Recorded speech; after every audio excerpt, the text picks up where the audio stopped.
I'm Kevin Riesberg. I'm with RJO'Brien. Arthur Companies is a customer of ours, and they asked me up to talk a little bit about what we see coming into the 2015 growing year in corn, beans, and wheat. I've been doing this for 21 years now. The last 11 years I've been with RJO'Brien. And we're going to spend most of the time talking a little bit about corn because that seems to be the thing that most of the farmers are sitting with here. I work with elevators ranging from North Dakota down to Texas, from Nebraska to Illinois.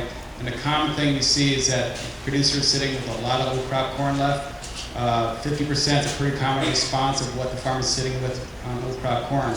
And that's one of the challenges we're going to be dealing with, talking about, is the fact that we still have the largest corn stocks in the last 8 years is what we have to chew through. We know corn acres are likely to decline a little bit. At the end of the month, we get the stocks report and we get this planting intentions report. And we'll talk a little bit about that. And then the other third factor that's been having a real impact the last couple of weeks is the outside markets on our grain markets. You know, the grain markets are a tiny ant, and the big markets are the macro money, the currencies, the energies, and those are having an impact on the grains primarily because of the US dollar. We'll talk a little bit about that. Talk a little bit about the beans and the South American situation there. And lastly, talk a little bit about wheat here. But we have to figure out how did we get here? How did we get into this mess? And the problem was, it's a good problem, is that we did have record yields. Now, in North Dakota here, you had a pretty good yield. It wasn't quite a record though, but it was fairly decent. I mean, it was 134. But where we had the record yields was in Nebraska, Illinois, Indiana, Ohio, and down south. Now, the impact of that is that, unlike past years, I think it was a couple of years ago, where Illinois had a short crop and we were railing corn from North Dakota down to Illinois, that's not going to be happening this year.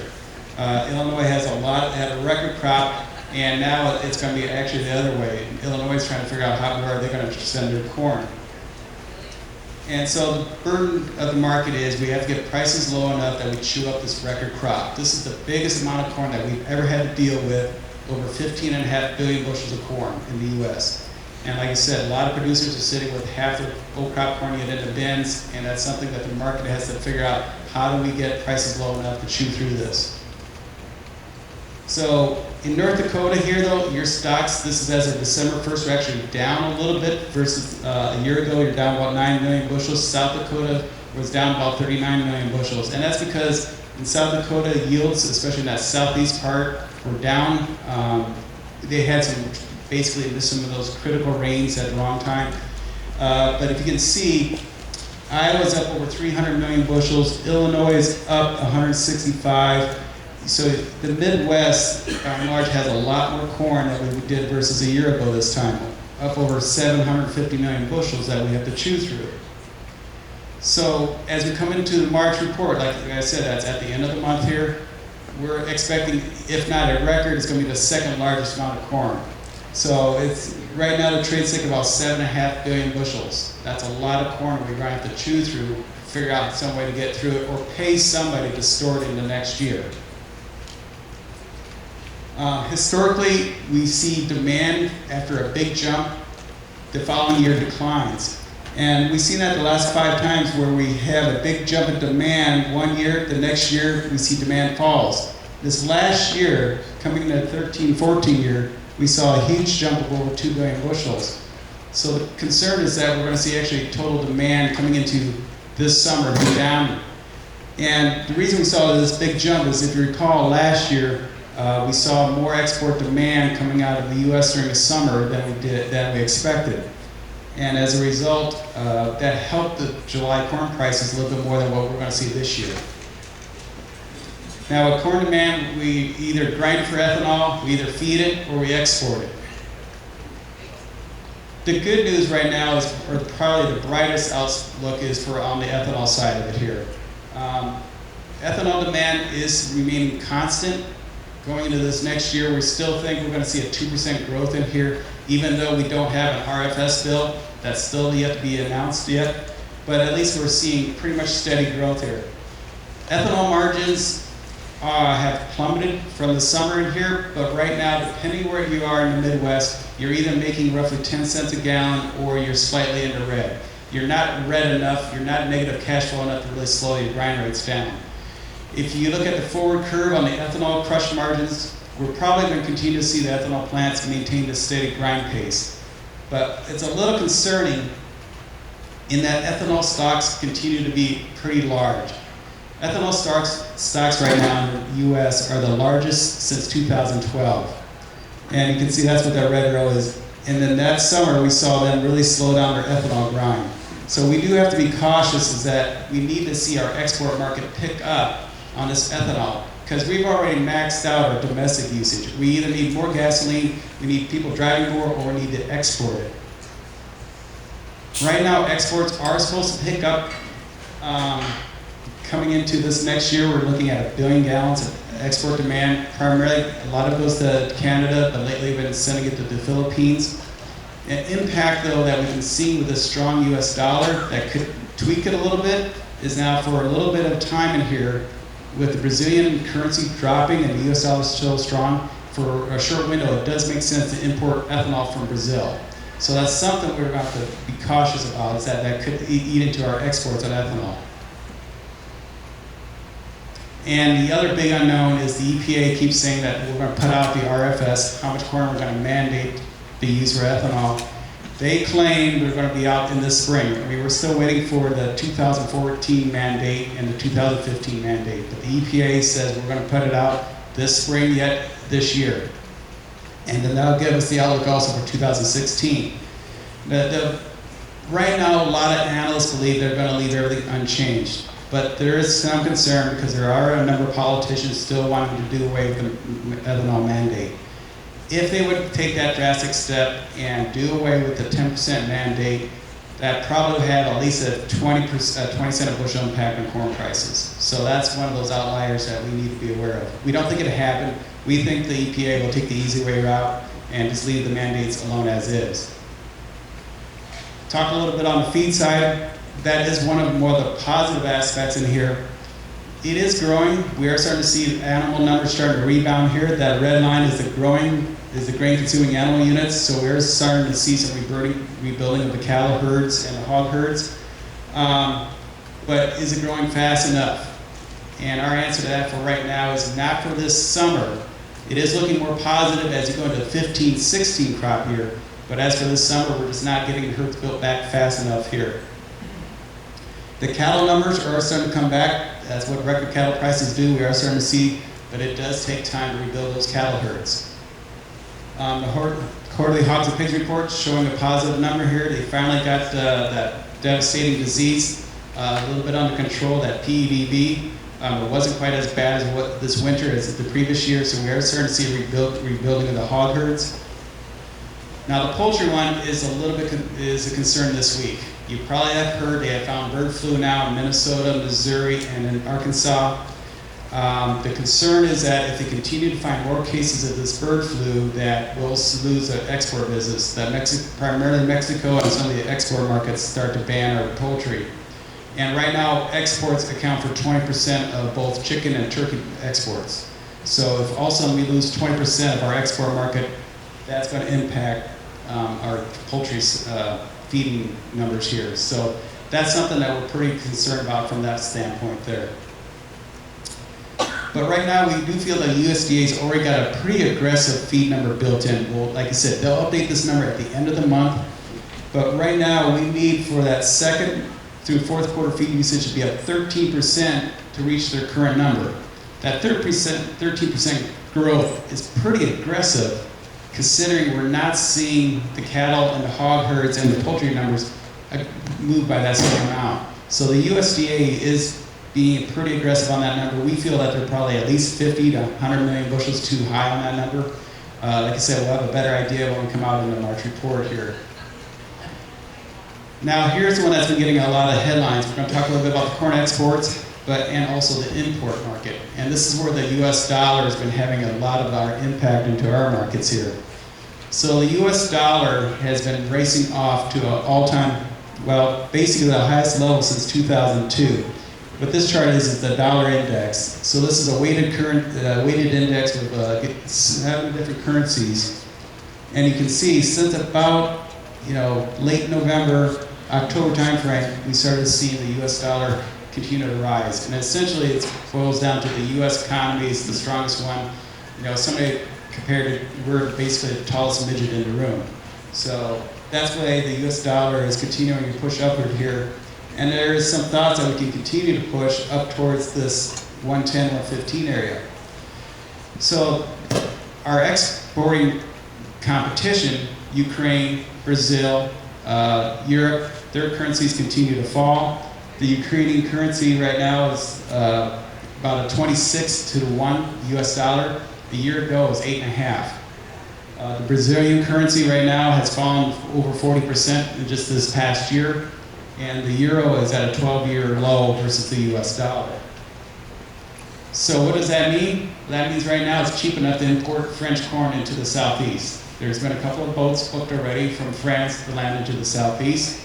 You have booked already in the last 2 weeks Brazilian corn to come into the southeast for in that October-November timeframe.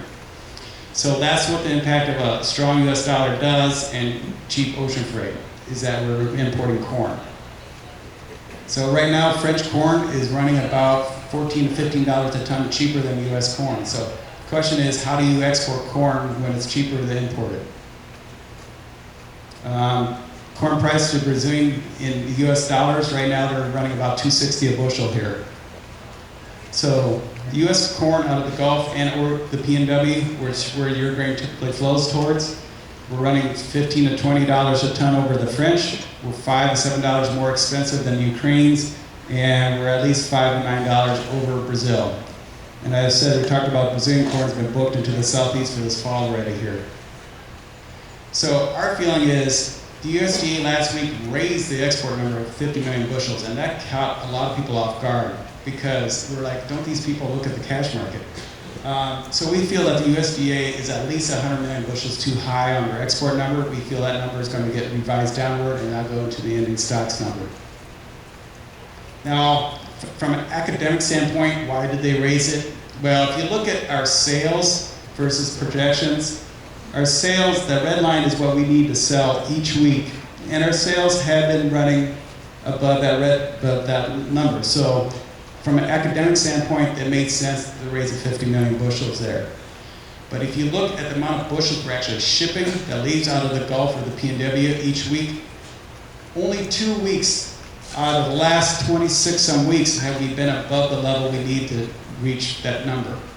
So what that is telling us is that as we get into the summer months, we're probably going to see the USDA revise that export number back down. The reason we have such a poor, dismal export outlook is that our competitors have had record crops just like we had record crops. Unfortunately for us, we've seen record crops in China, in Ukraine, and Argentina, Brazil. The last 3 years have been all-time records. This past year is down a little bit out of Ukraine and Argentina, and a little bit out of Brazil, but they are still got a very large carryout that they're dealing with. And with the deal with the Ukraine is, as you're well aware, they're fighting the war with Russia, or the rebels, and they need a hard currency. So they're trying to pump out as much corn as they can to get that hard currency. Brazil corn exports, they should start to taper off right in this February, March, April, June timeframe in here. And what they really focus on at this time frame is pushing beans out. A lot of ports at this point in time will not export corn. They realize this is when the bean harvest is, and their focus is getting the beans shoved out as quick as possible. And then when the second corn crop comes out, that's the one that they typically export more aggressively. And this Ocno period, this is when we saw some boats booked into the U.S. here. So unfortunately, if you're storing old crop corn and saying, well, let's see how the summer goes and stuff, and I'll just sell it in August and September, the challenge is that all of a sudden our export market really goes away, because that's when Brazil is coming online. So if you're planning to store corn this summer, just keep that in mind when it gets to be August, September. You're also going to be competing against the Brazilians in that export market. Talk a little bit about China. So the deal with China is that right now they too are also really struggling with burdensome stocks. And the government really wants to get out of the storage business. So that's why they put their ban on US corn imports. Even though US corn is a lot cheaper than Chinese corn, they're trying to go ahead and move their reserves into the private sector. They finally lifted the ban on DDGs, but you can only import DDGs through a company that's more than half owned by the Chinese government. So that's how they're controlling that. One way that some of the feed mills are getting around it is that they are allowing U.S. sorghum imports. And that's sort of a concession. They're throwing the feed mills a bone out there. So as a result, though, we've booked over 250 million bushels of U.S. milo into China. And so coming into this year, we're going to be exporting 300 million bushels of that. So we only produce 430 million bushels of milo, but we're going to be exporting 300 million of that into China. The impact of that is we are going to see more milo acres coming into Texas and into Kansas, and even parts of Nebraska. Places in northern Nebraska have not talked about planting milo in years. It's always been corn or beans. They're looking at planting milo this year. And of course, that's all predicated, it goes into the export market. So, again, the reason that China's not allowing our imports in to flow in is that for the last 3 years, their production, that yellow line's been well above the black line, or their domestic usage. So what they're really trying to do is balance that out. And they have the largest amount of corn stocks going back in almost 15 years. So just like the US, there's lots of grain out in the world market. And that's what this world chart shows, is that production has jumped dramatically the last 2 years. And if you look at the amount of supply that we've had, we're sitting with at least a 70-day ending supply. So it's really the largest one that we've seen since going back to 04, 05. If you're looking at ending corn stocks, again, our guys are looking at a number closer towards 2 billion bushels, but there are some around in that 1.7 number. It's really the largest going back to 06 here. I put these charts together on Monday. That's before today's break again in the corn. And May corn, what I'd said is May corn really needed a whole 375, which we didn't. We broke through that today. And what that does is that, because that was that January low, now that we've broken through this January low, it sets the stage to go.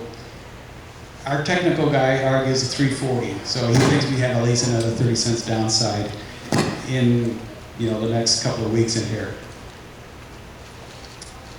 And we looked at 2010 for a correlating year, because 2010 was a very similar year this year, record production, similar amount of stocks.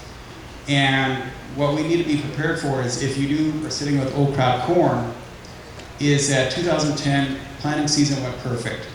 No weather problems, no issues. And that year, and we started looking at 2010 as a correlation year back in October, November, and it correlated pretty well with the rally up into this December time frame. What you need to be aware of is that if you're going to stick with the old crop corn, and Illinois doesn't burn up, or somebody doesn't burn up out here, the path of least resistance is lower. And so at some point in time, you'll probably see July futures test that 350 level if we don't have any weather issues out here. So that's something you need to be aware of if you're going to stick with old crop corn. The good news, I guess, is that the funds are going short corn. On last Friday, they had a small long position of maybe 10,000 contracts. But since December, they've been liquidating that, and after today, the last 2 days, they've sold over 40,000 contracts of corn. So they are short corn now. So they're short corn, they're short soybeans, they're short wheat, heading into the growing season. That's about the most bullish news I can give you right now today, is that the funds are short corn, they're short all three commodities, and at some point we'll get some type of weather scare, they'll have to cover that short position out. That's going to give you the opportunity to clean up any old crop sales and possibly make some new crop sales, is that when these funds get spooked out on a weather scare. Well, we idle some, the big question is, are we going to leave some acres idle? I doubt it. We'll see some shifting definitely, but I don't foresee us just leaving acres idle out here. How many acres will shift over to soybeans? We don't feel it's going to be as big as what some people in the trade feel. Informa looks for corn acres to drop down to 88.5 million acres versus 90.2, 90.6. So they're looking for about a 2 million acre shift out there. Actually, our guys are feeling that we're going to see only a flat, maybe down 0.5 million acres on corn. We'll talk about why. Cotton acres are going to be down 15%. We're going to see a lot of that switch over to soybeans. But most of the switch is going to be outside of the corn belt acres. You can't see this very well, but the purple line is the corn on beans. This is the return to the Iowa corn farmer with today's prices versus beans, and then versus corn on corn. Right now, this was as of Monday before today's break. You were going to lose $90 an acre with corn after corn on beans. Beans, you're going to lose 119, and corn on corn, you're going to lose 222. So right now, for the Iowa farmer, your least bad option is planting corn on beans. That's your least bad option. So that's why we don't feel we're going to see a real big drop in corn acres. The more fringe areas, yes, we'll see some shifting away, maybe to soybeans, maybe to wheat or a milo or some other, but we really don't feel we're going to see that big of a drop in corn. And going forward, the ray of hope is that when we do have a weather scare, the bigger bang for the buck is going to be in the corn market, because I'm going to show you why we really can't afford too much of a yield loss on corn. Well, let's get to that right now. Let's get to the good news. So trendline yield for next year is 167. That's a pretty aggressive number. And historically, 4 out of the last 5 times we had a record yield, like we did this year, you see the yield pull back. So the green line is the year that you had a record yield, and then the red line is the year after that. And you can see when you have record yields, the following year you usually see a pullback in the yield the following year. So this year we had a record corn yield. The question is, how much of a pullback are we going to see? It's dry in certain parts of the Midwest and the Upper Plains. You guys are well aware of that, your lack of snow, and especially in the Kansas and Oklahoma area. The question is, do we see that expanding up there? One of the weather services we subscribe to believes it's going to be cooler than normal for a summer. He thinks, based on his analog years, he's 82% confident that we're going to be a cooler than normal summer. But when it comes to looking at if we're going to be wet or dry, he says it's a coin toss, 50-50.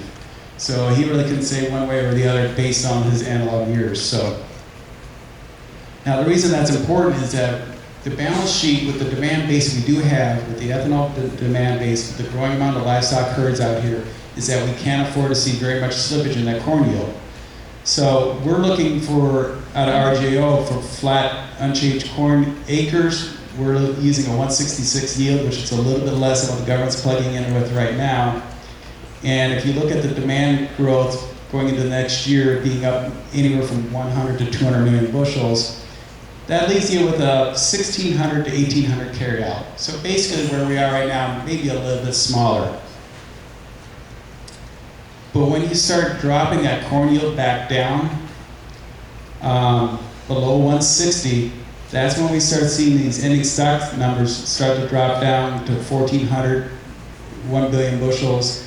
And once you start getting down to a 155 type corn yield, then that's when you start getting really tight. You're going to have to start to ration some demand out there.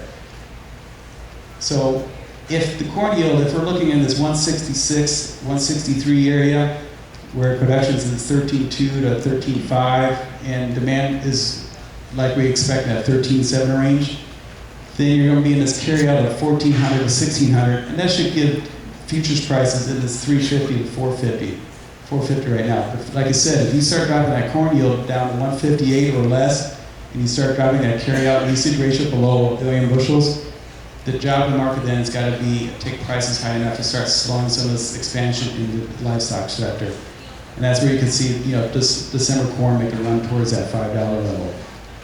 Now, if it is like last year and we do get timely rains and it's a cool summer, because there are studies showing that historically cool summers lead to better than normal corn yields, and you can produce a 166 or 171, then you're probably still looking at December corn futures down towards that 350 level. So right now, December corn's been trying to hover around $4 out here. If we look for the next 2 weeks coming up to this planners report, would not be surprised to see us try to drift down towards this 390 area. But until we get this planners report out of the way, we should stay in this $3.80 to $4 territory.